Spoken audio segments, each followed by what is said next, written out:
ابي عثمان الته معلومیږي چې قائل د دې سوق د معاویه ابن ابي صالح دی. معاویه ابن ابي صالح د دې راوی دی. قال كان يا ابن رجاء نوبل مر الرحمن ابي هاشم رسول الله صلى الله عليه وسلم قال يحدثنا لبدر من قول امام مسلم نو مخکې د حدیث تیر شیو چې عربو دا عادتو چې دی بنوبت په نوبت باندې او جماعت به لګیدله هغه ولګیدله دی تناوبونا نوبت په نوبت باندې به سروي سره ولا یو سړی به دوه خان بل به یو بل بدري بل پنځه بل لس بل شلا الکه سکه لمرز به یوم وخت مخکې یو غرته به ټول ورځ به تیرې نو به بوته لکه تاسو خان دي شل ور دی وته خان وسې الکه زید تاسو دي پنځه ور دی وته دي تاسو دي یو ورځ به تدي تاسو دي لس تبا لس ور دی تو خان وسې نو چا چې څومره خان دومره نوبت ده تا کړي نوبت په نوبت باندې بغره کتلله وسم دا زمانہ کې اګړي بيدي خل لري ټول کلی والا اګړي بيدي یو دی کی نوبت په نوبت باندې ورودانه یو کس سره دی نور کسان دي نه خلاص وایا ثم يقوم بالصلاه ركعتين مقبلا عليه امام بخاري ووجه الله ودخل عليه الجنه قال فقلت نو مقبل معنا دا چې خضوع په اندامونو کې خشوع په زړه کې دا ټول په عبادت کې په دې دوه رکعات کې جمع کې مکمل رب العالمین ته رجوع هغه دا وایا قال فقلت ما هذه بيتا قال بين يدي يقول الذي قال فنظرت الى عمر وقال بيني قد غيب بإحسان فمقام منكم من احد نو ما اجود هذه يعني ما اجود ډیر کارا دغه کلمه دغه پیدا دغه بشارت دا عبادت جوادت دا د آسان دا ډیر اثر سره په باندې قادریږي مشقت پکې نشتا اجر عظیم ملاويږي ثواب ډیر دی او مشقت تکلیف پکې کم نه هغه وتره ته هو سراغله په دینه مخ کې نبی له سلام چې کم کلمه ویل دا هغه د دینه پسې مزیدار وایا یسبغ الوضو کامل کی او دسلرا مسنت طریقې مستحبات واجبات ټول پکې ادا کی وایا د دینه معلومه شو چې او داس نو ورسته سره شهادت لا اله الا الله وحده لا شريك له وشهادت ان محمدن عبده ورسوله دا اتفاقی مسله ده او دې سره زم کې امام دار قطنی امام ترمذی رحمه الله روایت نقل کړي اللهم اجعلني من التوابين واجعلني من المتطهرين او مستحب دې سره اغم زم کې چې کوم امام نسائی روایت نقل کړي په عمل یوم وليله مرفوعا سبحانك اللهم وبحمدك اشهد ان لا اله الا الله وحدك لا شريك لك استغفرك واتوب اليك دا ورته یو دکا پټور روایت باندې عمل لشي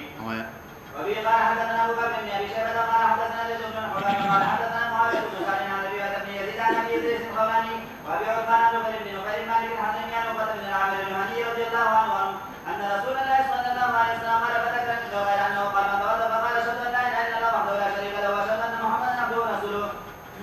باب اخر صفه الوضوء بل باب دې په بیان د صفات د چا کې دا وداسه کې ابي قال حدثني محمد بن سبي قال حدثنا خالد بن عبد الله عن عمرو بن يحيى بن عمر عن ابي عن عبد الله بن زيد بن عاصم الانصاري رضي الله عنه وكان له صحبه وقال بلده رسولنا رسول الله صلى الله عليه وسلم فذهبنا فاكفى منها على يدي فاكفى منها ولا ولوك النبي صلى الله عليه وسلم متطهرين منها د متطهرين منها د اداوت ند دلوخنا على يديها فغسلهما نبي وندل ثلاثا ثم ادخل يده بلا سے داخل کا د دین معلومیږي چې اعتراف د لګو او بونه د تطهیر د پاره او مستعمل نه ګرځي لاس د پاک دی او کې د لاس داخل کو به راوغسلې بل لاس باندې اچي چې کوم او بونه د اوبر اغستې لیدا ګور په دی باندې مستعمل نه ګرځيږي فاستخرجها اخرجها من المنا دالا سے د لوخنا راو یستن بیا سوکل فمدمد واستنشق من كف واحدتنا دا د قبیله د تنازع د فعلین نه ده فمدمد من كف واحده واستنشق من كف واحده ففعل ذلك ثلاثا دريزلي ثم ادخل يده في الاناء فاستخرجها لا سے داخل کړ پچا کی پلوخه کې لا سے داخل کړ فاستخرجها اغین بعد لا سے چې نو دارا او یسل فغسل وجهه ثلاثه دا طریقه د او دا صدا نو لاس باندې وو واړولې معنا دا د اول او دس کې لاسونو باندې وو بواله دا به وې دا به پریم دي دلته مدمزه او استنشاق راغله چې په یو غرفه باندې مونږ من قبیل تنازع الفعلین نه بل روایت کرا دي فمزمد واستنشق واستنثر من ثلاث عرفات درې چومونو باندې دا مختولا هغه ته چې دن او بوا چولې خلطو پدیتا استنصار په دې باندې دا وکړو نو امام شافعی مولا دا حدیث دلیل نیولې چې مدمزه او استنشاق دا من کفن واحدتن ده دا دواله په یو کب باندې چې دن هغه دا کې احناف هغه حدیث دلیل نسی چې نه بل روایت کې جدا جدا راغله ده جدا جدا دارا وای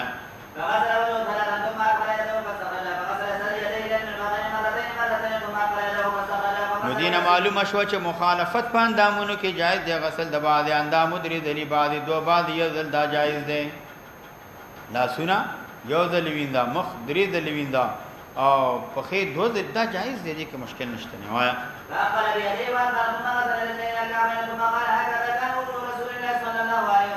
نو معنا دا چې اتفاق د علماو د چې مسح استيعاب دا مستحب دی دا سنت دی او باقی هغه اختلاف دی موږ چې ربع وکي فرضیت په دی باندې ادا کیږي نو ابي قال حدثنا قاسم بن زكريا قال حدثنا خالد بن مخلد عن سليمان بن بلال عن عمرو بن يحيى رضي الله عنه يا الاسناد نحو ولم يذكر الى كعبين ابي قال حدثنا سابق بن مسلم قال حدثنا من قال حدثنا مالك بن انس عن عمرو بن يحيى رضي الله عنه بهذا الاسناد وقال مدمن لو استنظر ثلاثه ولم يقل من كف واحده فزاد بعد قول فقال بدا بمقدم راته نو دا عتب دې په دې قول باندې فاقبل بهما وادبر نو دې وجه نواوي په بدا باندې داخل نک باغي باندې عطف نه وای ثم ذهب بهما الى قبر ثم ردهما حتى رجل المكان الذي بدا من وضع الجزء وبه قال حدثنا عبد الرحمن بن بشر العبدي قال حدثنا ابن قال حدثنا وابن قال حدثنا عمرو بن يحيى بمثل اسناد واتصل الحديث وقال في فقد استدر وستر من ثلاث ضربات وقال ايضا فمسافر شيء دین معلومیږي چې مدمزه او سنت په مدمزه استنشاق دار چې په ثلاثه غرفات وي یتمدمد و استنشق هر یو چې یو یو چې مو بوجودا جدا ورته راواخلي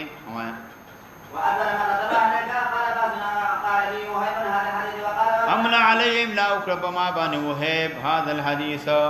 دې کې مزیت د ثقت او ته اشاره ده پر ود وهب باندې چې نورم دې کې روایت کې چې دنو مضبوطیا حاصله شوا وقال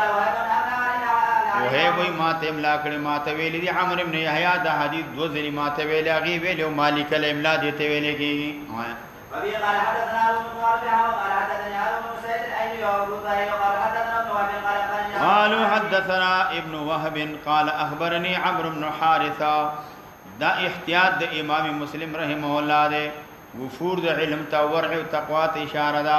چې امام مسلم رحمه الله فرق وکړ په مابین درویتینو کې د شیخینو نه هغه شیخین څوک دي چې هارونین دي یو هارون ابن معروف دی مخکې وګوره بر هارون ابن سعید ایلی دی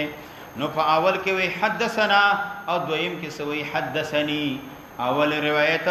کان سماعا من لفظ شیخ له ولغیره بل څو ورته نشته او روایت ثانی کانت له خاصتا د دې ځان د پاره د شریک ور سره نشته مستحب اول کې دا د حدثنا دویم کې دا د حدثني دا بالاتفاق مستحب کار دی خو امام مسلم رحم الله بقدر امکان اتیان په مستحبات باندې کې اگر کا واجب نه دی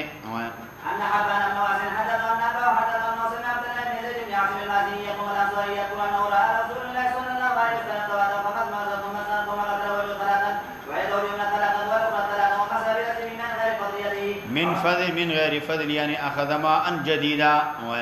وقتل ليس حتى انقاهما قال ابو طاهر قال حدثنا ابن وهب عن عمرو بن حارث دا احتیاطی امام مسلم دی ورعدا او روایت کې د شيوخ الثلاثه او نشهرونین دی ابي طاهر دی هغه به روایت کې د ابن وهب نا هغه اخبارني ما تروي ذکر کړه چا عمرو بن حارثه پر روایت کې چې دنو دا ابي طاهر کې اخبارني نشتا هغه کې عن راغله اخبارني ما ته خبر را کړه عمرو بن حارثه دا لفظ عن مختلف فيه د دې په حمل کې په اتصال باندې سوچ قائل دي چې دا په اتصال دا جمهور علما دي نو دی وجنا دی موافق دي د اخبارنا سره امام مسلم رحم الله بهم احتیاط وکړه چې یو دې کې ګوره اخبارنا دی بل دې کې روایت په عن باندې ذکر دی اخبارنا کې اتفاق د په اتصال باندې حمل دی او عن کې اختلاف دی باب دې ابي طالب الاستنار والاستعمال بس اللهم صل على محمد كما صليت على ابراهيم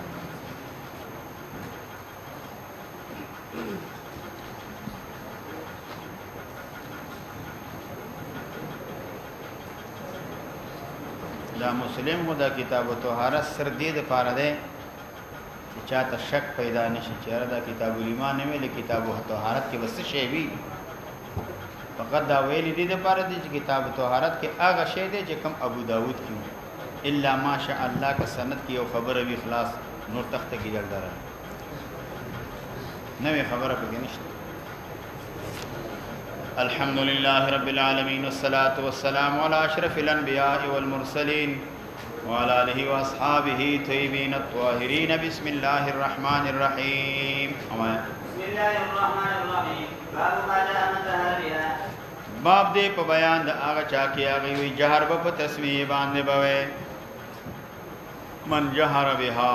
باب دې په بیان د هغه چا کې هغه وی چې جهر بوي په چا باندې په تسمیه باندې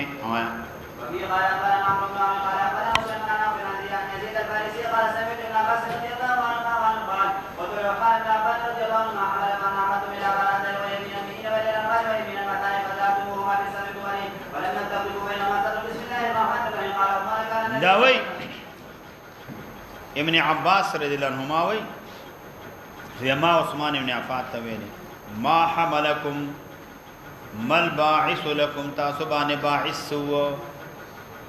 پدی باندې ان عمدتم ان قصدتم چتاسو قصو کچاتا ال البراءت سوره براءت سوره توبه تا اغیتم قصو کو سوره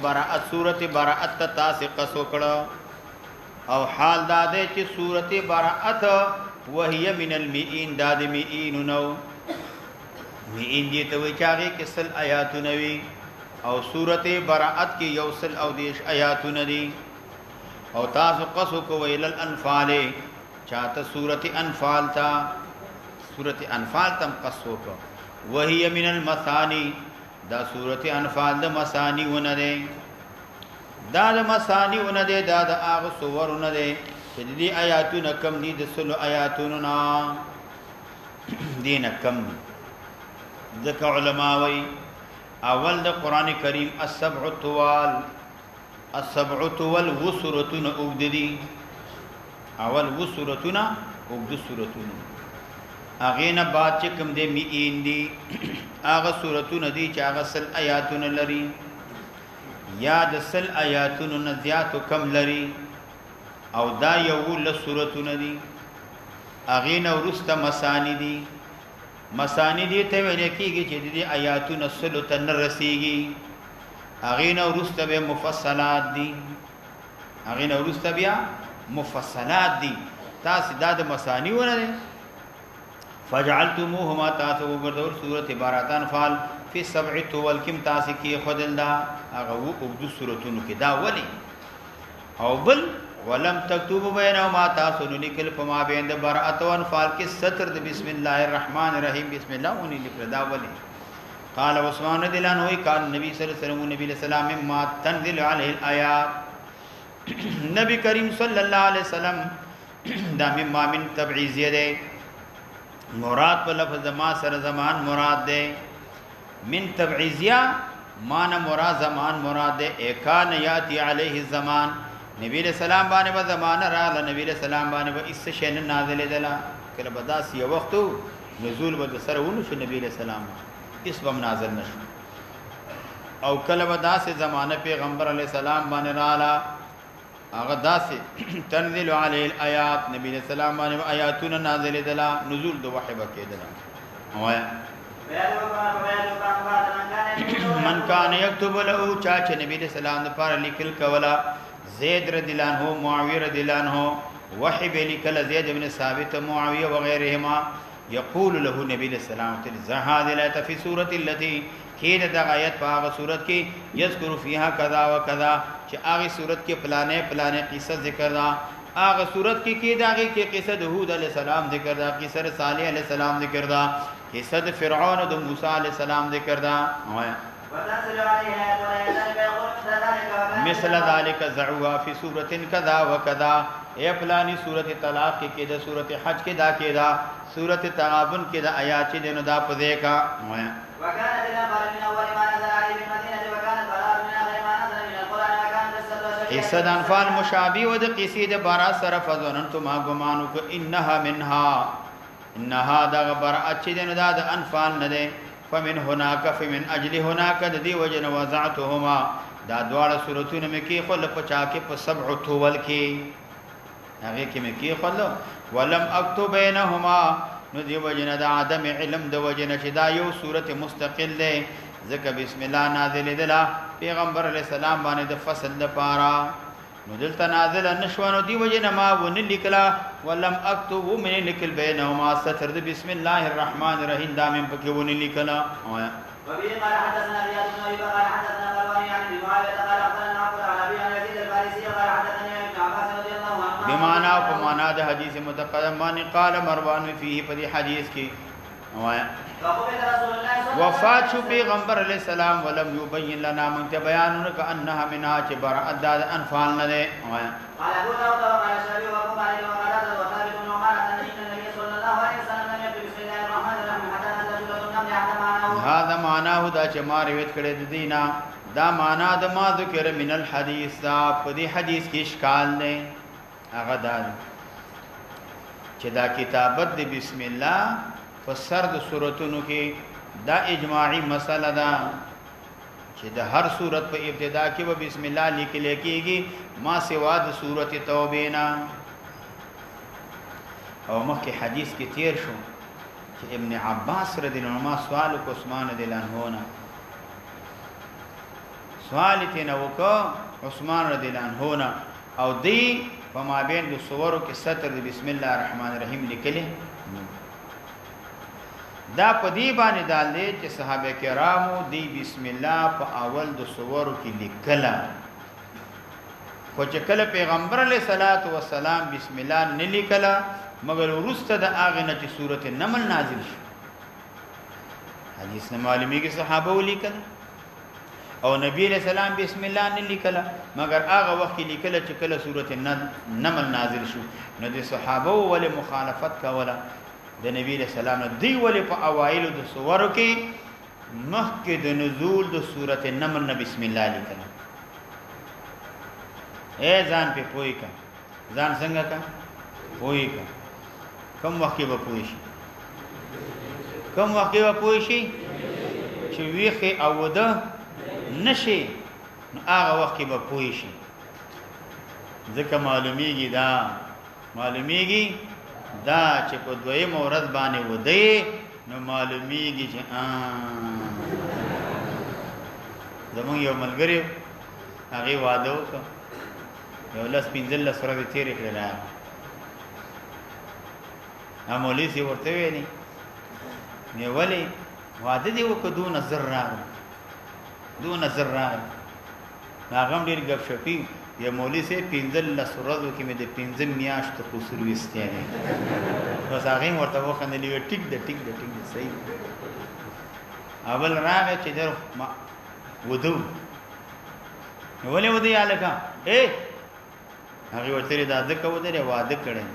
وی سور دي کیږي وی درې ورځې وی شپه جګ درس نه شپه وزه وی زمو وختو کې بخلکو واده وک سلیخ ردی پرتوب نه غوسله تدری ورځې بعد راغله شپه وزه سبانه وزه کوړه ده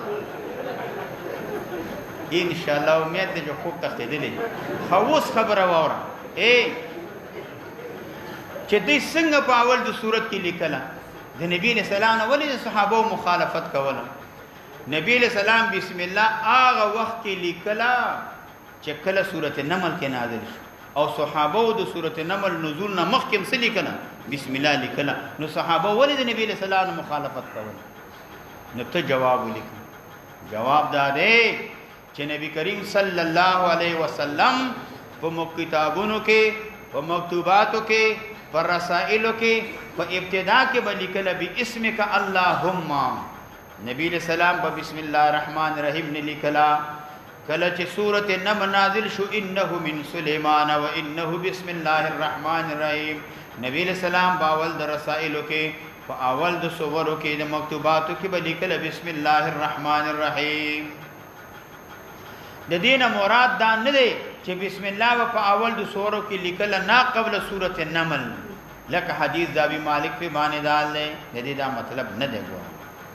نو ذکر یو هاذا معنا هو دغه چې روایت کړي د دین دا معنا د هغه چې کوم ذکر په حدیث متقدم کې وایا وبه قال حدثنا قتيبة بن سعيد وأحمد بن محمد المروزي ومسلم قال حدثنا سفيان عن عمرو بن سعيد بن جبير قال قتيبة بن عن عباس رضي الله عنهما قال كان النبي صلى الله عليه وسلم لا يعرف فصل سورة حدثنا نبی السلام ان په جن فصل سورۃ تر دې چې نازل شو په دی باندې بسم الله الرحمن وهذا لفظ حدیث دا لفظ چا د ابن سرح ده لفظ حدیث دا لفظ چا د ابن سرح ده باب تخفيف الصلاة للأمر يحدث مانده کې ولاړې یو واقعه راغله حادثه راغله یو قصه راغله امام باید دې مانده کې تخفیف وکړي سوچ بدلیږي سوچ خرابېږي بهر جګړه ده بهر غرب غروب دې درد درود دې مون مختصر کا یا معشوم دې جاړي بلاره مانده باندې ولاړ دې پریاد کې ټنګ پړنګ غړنګا اوهو بس مون باید دې امام دا مختصر کی یا یو بل حادثه وشو سړی جمعات کو دیږي غرب आवाज کی لغوت شما خوک شما بس تورته منځو مختصر کده خلکو باندې کی تشویش پیدا کی کدی د لپاره مون مختصر کې دا جائز نه وایا وبه قال حدثنا عبد الرحمن بن ابراهيم قال حدثنا عمر بن عبد الواحد وبشر بن بكر عن الاوزاعي عن ابن ابي كثير عن عبد الله بن ابي قتادة عن النبي رضي الله عنه قال قال رسول الله صلى الله عليه وسلم اني لا اقوم الى الصلاه وانا اريد ان اطول في اسماء فاسمعوا بكاء من اطول في اوالبكم فاسمعوا بكاء سوي زورما جړه د چا د ماشومو هغه وورما چکله دا وورما فاتجوذوا نو د تخفیف کو ما کراهیتانا شقالاومه د وجد چا د کراهیت د دینه لاجل ان اوقع واقع کله شوی تشویش حزن د دې په مور باندې مور به غم جنوي نو د دې وجنازه لګيږي م اختصار کوم بچا کې فمانده کې اختصار کوم علامه سیوطی وای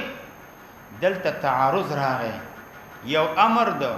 مصلحت د ماشوم دی بل مصلحت د جماعت دی یو مصلحت د ماشوم دی ماشوم جاړي بل مصلحت د جماعت دی او قاعده دادا چې مصلحت عامه مقدم دی په مصلحت خاصه باندې مصلحت عامه مقدم دی مصلحت خاصه باندې دلته ولې مصلحت خاصه مقدم شو په مصلحت عامه باندې ځکه دا جړه د ماشوم څنګه ده دا مور خپه د ټول خو په خپه نه دي کنه عز الدین ابن عبد السلام جواب کړی دی هغه صحابه کرام کانوا اولی رأفتا و رحمتا دی ټول مهربانه نو گویا کې د معشوم په جړه باندې به ټول دردمن کېدله نو دی وجنه تخفیف د مانده وشو دا درد د ټول دفع شو نو مصلحت عامه شو نو ځکه مصلحت عامه مقدم نه مصلحت خاصه باندې ځکه هغه زرونو کې هغه کې یو درد او تکلیف او رافت او رحمت نو دی وجنه ټول په دی باندې خپه کېدل وایا باب ما جاء في نقصان الصلاه باب دې چې راغلي په بیان د نقصان د چا کې د مانده کې وایا وبه قال حدثنا قتيبة بن سعيد عن بكر بن يعني بن مضر عن يعقوب عن سعيد المقبول عن عمر بن الحكم عن عبد الله بن عمر المزني عن مالك بن ياسر رضي الله عنه قال سمعت رسول الله صلى الله عليه وسلم يقول ان رجلا يسرق وما كتب له الا عشر صلاته ان رجل صلى سرب دا ولید ما دنا ما كتب له النبي لیکل چې د اجر د ثواب نه الا عشر صلاته مگر لسمې صد مانځو تسعها سمنها سبعها سدسها خمسها ربعها ثلثها نصفها معنا دار 9 اشعار اغلالشی د دې وجنا په ارکانو کې په اقبال ال الله کې همدارنګ خشوع غضو کې فرق وي نو د دې منزل لسمې صبر کړي شي دا نه هیڅ چې کوم دې دا ختمي شي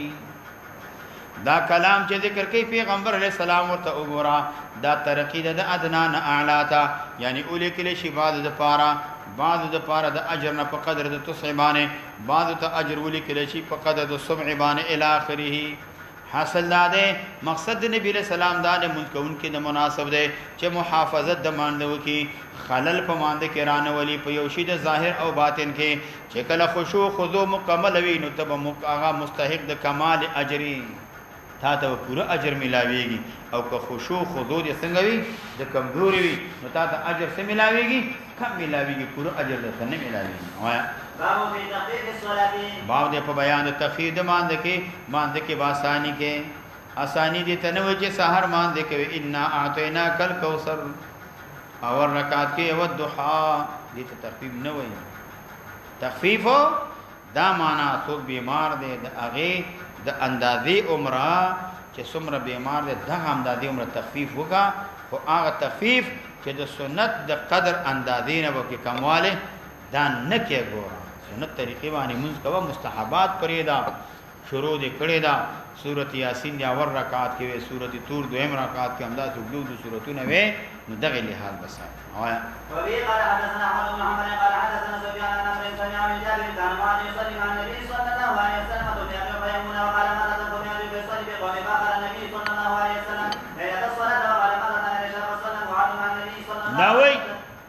عمرو بن دینار ما د جابر رضی الله عنه اوریدل معاذ رضی الله عنه النبي صلی الله علیه وسلم پسې کوله مقتدیا به زمانہ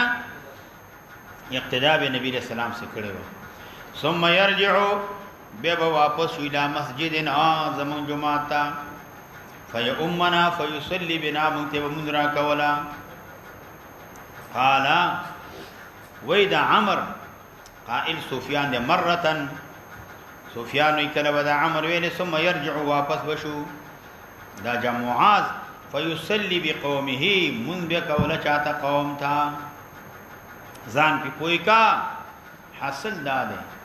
سفيان وی زما دا شیخ عمرو بن دینار حدثنا هذا الحديث مرات بالفاظ مختلفتنا فمرة يودر دا حدیث بیانی پا دی لفظ بانی ثم يرجعو فیأمنا او مرة اخرى وی ثم يرجعو واپس بشو بی امامت منزی قوم تکولا دا الفاظ ویلی دی فآخر النبی صلی اللہ علیہ وسلم پیغمبر سلام رسک لیلتنی وشپا صلاة ماندر وقالا او ویلی دی چا عمر مرة اخرى العشاء ویلی دا یعنی اخر نبی صلی اللہ علیہ وسلم العشاء فلفظ صلاة کے عشاء ویلدا فصلى منذ معاذ پیغمبر اسلام سے مجارا قوم تا یا قوم امامت د قوم کولا راغ قوم داغي امامت کولا حدیث دلیل د پدې باندې چې اقتداء د مفترض متنفل په جایز دا ځکه سړی چې فرض ادا کی بیلار شي نو آلته چې دینو دا کوم منکې دوباره دا نفل دی ابن مالک ویا پدی باندې امام شافعی رحم الله قائل له پدی باندې او پادش تکو نیت باندې خو سړی خبرېږي نه نبی رسول الله سلام سره مونږ وایو نبی رسول الله مونږ پیغمبر اسلام سره نیت د نفل کولا مونږ نزدکی برکت حاصل کی دا ځان نه تهمت د نفاق د فقین هغه نه بعد به مونږ د فضل هغه کوله فرض کوله مقتدیان تا دانا چې نبی رسول الله سره نه فرض کولا مقتدیان ته نفل کولا چې اقتداء د مفترض متنفل پسې جیدا سينو نبی علیہ السلام پسې مون نفل کولا مونږه لکه ته 2 بجې مونږ کې یو سړی خپل جماعت کې مونږ کې مقتدیانو د فرض هغه نه بعد جماعت ترې شي دلته مونږ کې نفل صد پاره د فضیلت د پاره دلته جمع غټه دا طالبان دي پاکان دي نیکان خل دي مونږ کما خبر نه چې نیکان په خپل تختی جمع نه اوس ما دو رسول نه روان دي چې دلته ما ته ثواب ډیر ملاوي خبر نه دي چې ثواب والا په خپل ځای نه تختی وختي خبر دادا د فضیلت د جماعت د پاره چې منافقت ځان دفع کما ځکه جمع مون پر خودل خو منافقت د دفع کما او فضیلت حاصل کم نبی رسول الله برکت حاصل کم نفل مون کوله مقتدیانو ته فرض کوله دواله فضیلتونه او پاتې شو ماسوتن مون خو چې څومره ورسته کې ثواب داډي او په دې باندې حمل کا ځکه دا اتفاقی مسله ده او ته کوي نه فرض مونږ د نبی رسول الله ذکر کوله مقتدیانو ته نفل کوله دې مسله کې څنګه ده اختلاف ده چې اقتداء د مفترض متنفل په جایز ده کنه امام طحاوی دا حکم منسوخ دریم جواب دار دا په هغه صورت کې دا حکم او چې نفل فرض مرتين دا جایز دا حکم بیا منسوخ شوی دی لکه حدیث د عبد الله بن عمر رضی الله عنه